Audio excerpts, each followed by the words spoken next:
Trump ने America में birthright citizenship खत्म करने वाले आदेश पर साइन कर दिए हैं। जी हां, अमेरिकी राष्ट्रपति डोनाल्ड ट्रंप ने एक कार्यकारी आदेश जारी किया है जिसमें कहा है कि संघीय सरकार अमेरिकी धरती पर जन्मे किसी भी बच्चे को अमेरिका की नागरिकता को मान्यता देने वाले दस्तावेज जारी नहीं करेगी जिसके माता पिता देश में अवैध रूप से रह रहे हों, वैध रूप से हों, लेकिन अस्थायी रूप से रहे हों। ट्रंप के इस आदेश से अमेरिका में भारतीय भी प्रभावित हो सकते हैं। अमेरिकी राष्ट्रपति डोनाल्ड ट्रंप ने सोमवार को पदभार ग्रहण करने के बाद जन्मसिद्ध नागरिकता को समाप्त करने के उद्देश्य से एक कार्यकारी आदेश पर हस्ताक्षर कर दिए।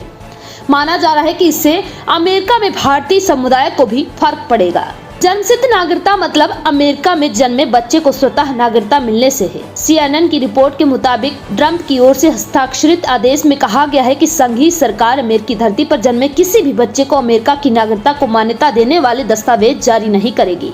वहीं आदेश में कहा गया कि यह केवल उन व्यक्तियों पर लागू होगा जो इस आदेश की तारीख से 30 दिनों के बाद अमेरिका में जन्मे हैं। ट्रंप के इस आदेश का मतलब है कि यह अनडॉक्यूमेंटेड प्रवासियों के अलावा अस्थायी कार्य वीजा पर कानूनी रूप से रहने वाले लोगों को भी प्रभावित करेगा।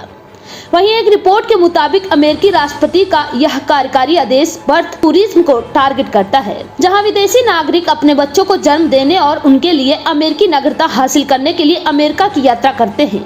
ट्रंप ने इस प्रैक्टिस की आलोचना की है। एक बयान में उन्होंने कहा कि हम इसे खत्म करने जा रहे हैं क्योंकि यह हास्यास्पद है। उन्होंने अवैध आर्जन पर अंकुश लगाने की आवश्यकता पर जोर दिया। प्यू रिसर्च सेंटर की एक रिपोर्ट के मुताबिक यूएस सेंसस ब्यूरो के आंकड़ों के अनुसार 2022 तक लगभग 4.8 मिलियन भारतीय अमेरिका में रह रहे थे। इनमें से एक महत्वपूर्ण अनुपात में लोग अमेरिका में जन्मे हैं, जो कि ट्रंप के आदेश में कहा गया है कि यह केवल उन लोगों पर लागू होगा जो इस आदेश की तारीख से 30 दिनों के बाद अमेरिका में जन्मे हैं।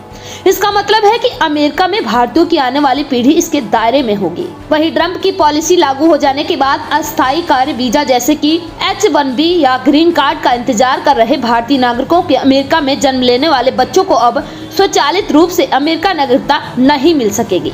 वहीं परिवार आधारित इमिग्रेशन अमेरिका नागरिकों को 21 वर्ष की आयु होने पर अपने माता पिता को देश में लाने के लिए पिटीशन फाइल करने की अनुमति देता है।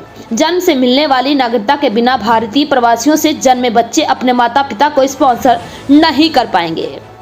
यह खबर देखने के बाद आपकी क्या राय है, कमेंट बॉक्स में जरूर बताएं। खबर अच्छी लगे तो चैनल को सब्सक्राइब करें, बेल आइकन को दबाना बिल्कुल ना भूलें। देखते रहें जागरण प्लस न्यूज लाइव।